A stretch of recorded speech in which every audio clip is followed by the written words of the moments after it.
കോട്ടയം രാമപുരത്ത് വാഹനാപകടത്തിൽ ഒരാൾ മരിച്ചു. തിരുമാറാടി സ്വദേശി മാത്യു ആണ് മരിച്ചത്. ടോബി ജോൺസൺ വിവരങ്ങളുമായി. ടോബി, എങ്ങനെയാണ് ഈ അപകടം ഉണ്ടായത്?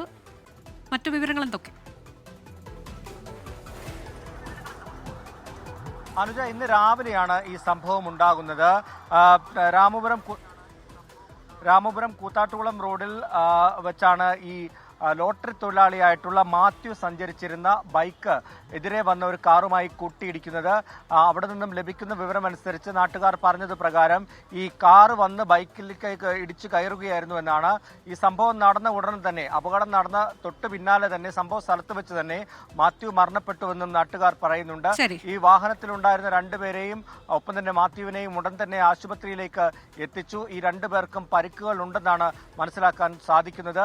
ഈ കാറിന്റെ നിയന്ത്രണം നഷ്ടമായതാണ് അപകടത്തിലേക്ക് നയിച്ചത് എന്നുള്ള ഒരു പ്രാഥമിക വിവരമാണ് ലഭിക്കുന്നത്. എന്തായാലും കോട്ടയം രാമപുരത്താണ് വാഹനാപകടത്തിൽ ഒരാൾ മരിച്ചത്. കാറും ബൈക്കും കൂട്ടിയിടിച്ച് കാറിന്റെ നിയന്ത്രണം നഷ്ടപ്പെട്ട് ബൈക്കിലിടിക്കുകയായിരുന്നു. മാത്യു എന്ന തിരുമാറാടി സ്വദേശിയാണ് മരണമടഞ്ഞത്.